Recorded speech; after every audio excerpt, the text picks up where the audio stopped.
Insecurity isn't just about doubting yourself and not feeling confident.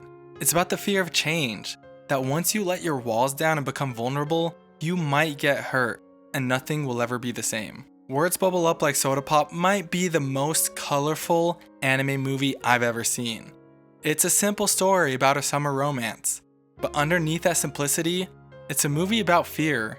The fear of being heard, the fear of being seen, and the fear of losing the people and memories that matter most. And that fear shows itself first through Cherry. Cherry is a teenage boy who spends his summer writing haiku.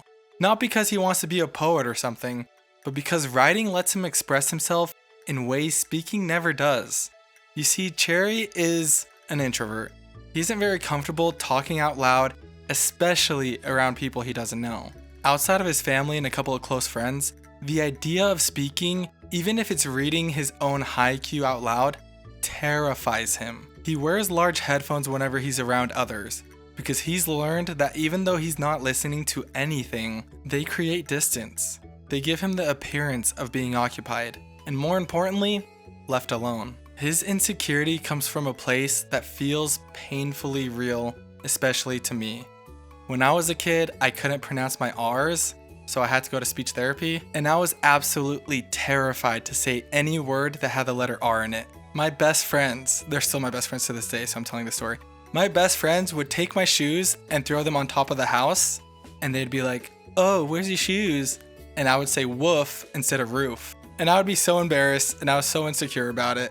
So Cherry's insecurity is very relatable to me. It's that fear of saying the wrong thing. The fear of being misunderstood. So instead, Cherry keeps his feelings at a safe distance, letting his haiku speak for him when he can't. Where Cherry hides by staying quiet, Smile hides behind a mask.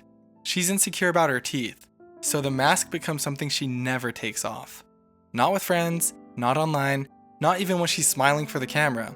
Because as long as the mask is there, she never has to risk being seen the way she sees herself. Smile's insecurity is easy to see, but hard to escape. She hates her teeth. And even worse, she just got braces.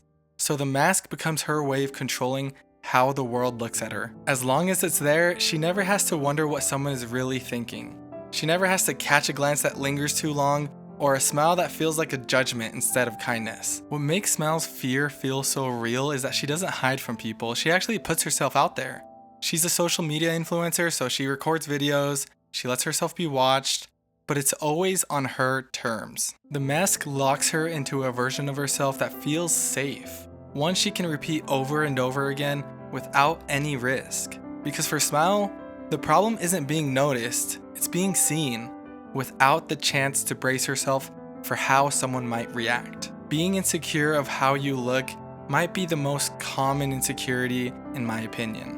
As a child, I loved to eat, well I still do, but I always asked for seconds, which in turn made me overweight, which in turn made me feel insecure about how I look because I was fat. Nowadays, I love myself more, but I still have that insecurity. Just like Smile with her mask, I wear oversized clothes to make me feel safe, to make me feel like I have some control in how people look at me. What I love about Words Bubble Up Like Soda Pop is that it shows that everyone has these insecurities. Cherry and Smile are afraid of being heard and seen, but the movie doesn't stop there. It understands that insecurity doesn't disappear with age. It just changes what it's afraid of losing.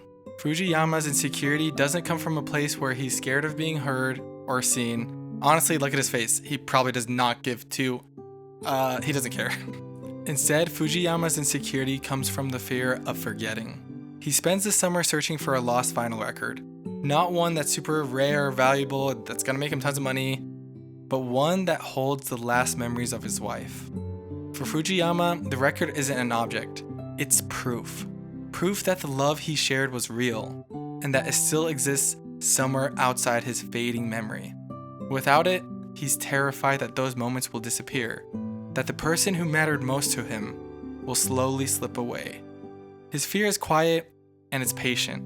It doesn't ask for attention the way Cherry's silence does or the way Smile's mask does, but it comes from the same place. The fear that once something precious is lost, nothing will ever feel the same again.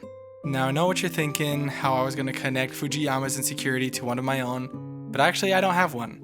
But my grandma's sister, so my grand aunt, I'm just gonna call her my grandma's sister. My grandma's sister was 94, maybe 93, maybe 95. She was freaking old, okay? She was very similar to Fujiyama, where she did not want to forget her husband.